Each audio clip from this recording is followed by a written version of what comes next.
Hello, alam nyo ba na dito sa mundong ito, kung sa mga negosyo o sa mga trabaho, mayroon tayong kukumpetensya para maabot natin yung tagumpay. Mahirapan nating abutin ang isang tagumpay kung mayroon tayong kompetensya na pilit gustong lumamang sa atin, na gustong pumigil sa atin upang makamit natin yung success na isang pinapangarap natin, no? 'Di ba? Kung ganoon sa negosyo. So sa buhay natin ito rin, sa ating pagkabot, sa ating pag-abot sa kaligtasan sa pamamagitan ng ating Panginoon Kristo, ay mayroon din tayong kompetensya na siyang pumipigil din sa atin upang makamit natin ang totoong tagumpay at success sa pamamagitan ng ating Panginoong Kristo. So sino 'yon? So isa ito, itong mundo, no? Kasi ang mundo ngayon, lalo na ngayon, no, masyado na or laganap na talaga yung distraction, yung mga bagay na siyang kumbaga pilit na kumakapit sa iyong katawan at pumipigil sa iyong pag-angat.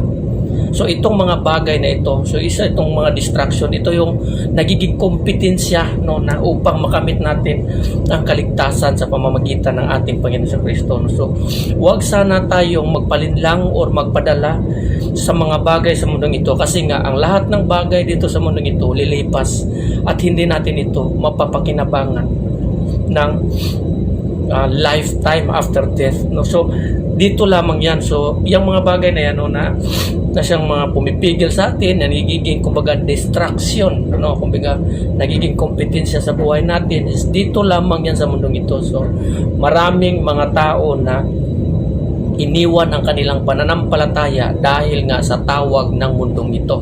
So dahil nga, no, alam nyo ba, ang buhay ng tao dito sa mundong ito, para tayong mga tao, no, na lumisan sa isang lugar, pinalisan tayo sa isang lugar, tapos kailangan maabot natin yung isang dulo na sinabihan tayo nga, bago maggabi kailangan nakarating na kayo doon sa isang lugar na yun bago maggabi. So lahat ng tao lumalakad, tumatakbo, lahat ng tao lumalakad.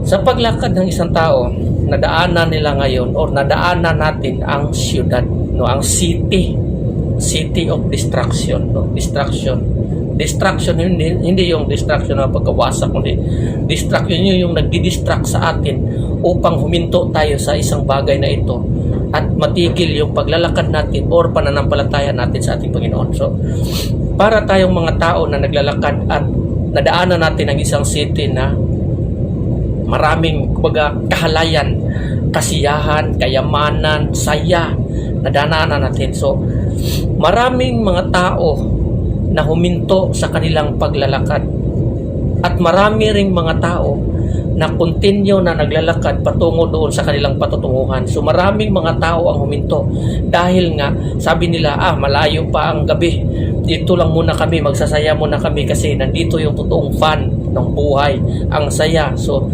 huminto ang mga tao at yung iba nagpapatuloy. So pagdating ng gabi, yung mga tao, karamihan sa mga tao nakarating doon sa paroroonan. So ngunit maraming mga tao na huminto doon sa isang city. Nung namalaya na nila, napagabi na pala, gusto lang umalis na, ngunit huli na ang lahat. Ganon ang buhay ng tao. So dito sa mundong ito, isang distraction. Pumipigil ito sa atin na magbalik sa Panginoon. Marami sa ating mga mananampalataya, no, na humihiwalay sa ating Panginoon Kristo at pinili ang mundong ito. Pinili ang kasiyahan sa mundong ito. So kailangan nyo po, piliin nyo po yung buhay.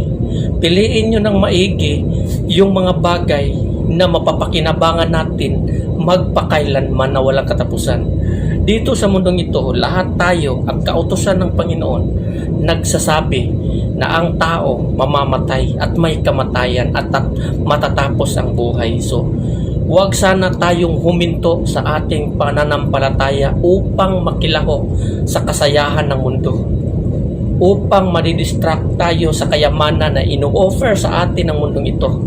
Kasi isa ito sa mga pumipigil sa atin upang mapalayo tayo sa Panginoon. Ang gusto ng Panginoon is patuloy tayong lumalakad patungo doon sa ating paroroonan. sa pamamagitan ng ating Panginoong Jesucristo. Hindi tayo makakarating sa ating paroroonan kung hindi sa pamamagitan ng ating Panginoong Jesucristo. No? So, mag-ingat po tayo sa ating mga pinipili. Kasi dito sa mundong ito, marami ng distraction, technology, internet, sokmed. Itong mga bagay na ito addicted. No? So, nakaka-addict pag ikaw inaalipin sa mga bagay na ito.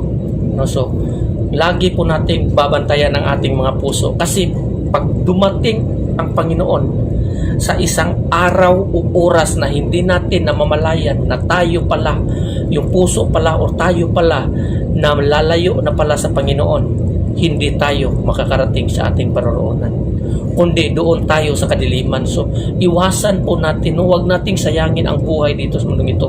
Minsan lamang ito. Huwag sana nating idagdag yung buhay natin sa mga tao doon na umiwalay sa Panginoon. Yung mga taong inilayo sa Panginoon sa kanyang presensya. So, huwag nating idagdag yung sarili natin doon sa kadiliman. So, as long as nandito pa itong buhay at may daan pa tayo patungo sa Ama sa pamamagitan ng ating Panginoong Jesucristo, paglingkuran natin ng ating Panginoong Jesucristo, sambahin, purihin at paglingkuran ang ating Panginoong Jesucristo, kasi nga wala nang iba na daan patungo sa Ama. Aside from Christ, nothing and nothing. Wala nang iba at wala nang iba. Wala nang iba na daan na makakapunta ka sa kaligtasan, sa kaharian ng Diyos, sa Ama. Wala nang iba kundi sa pamamagitan lamang ng ating Panginoon Kristo. So, huwag nating sayangin itong pagkakataong ito na masyado tayong nalilinlang. Kasi nga, gusto kong magkaroon ng maraming negosyo, magkaroon ng pera, magandang bahay, kotse. Yun yung, kung ganyan ang mga mindset ng pag-iisip mo, nililigaw ka ng iyong pag-iisip. At kung naliligaw ka, doon ka sa kadiliman mapupunta. So, kailangan magbantay-bantay ka.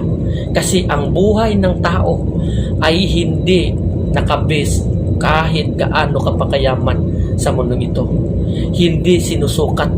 Hindi yan sinusukat. Hindi sukatan ng kayamanan upang ikaw ay maligtas. Mali rin ang mindset ng iba. Di bali na, doon na ako magbabago pag malapit na ako, pag matanda na ako. So ngayon, magsasaya mo na ako. Paano kung ang kamatayan, surprise ang darating sa iyo? Dahil sa takbo ng mindset mo na mali, diretso ka doon. So wag mong sayangin ang buhay mo. Kasi nga, minsan, or hindi talaga minsan, ang pag-iisip at puso ng tao ang siyang nagliligaw sa isang tao, at yan din minsan ang naghahatid sa atin or nagtuturo sa atin ng magandang desisyon sa paglilingkod natin sa ating Panginoon kung gagamitin natin sa tamang pag-iisip at mindset. Ngunit kung mga baliktad yung mga mindset mo, maliligaw ka.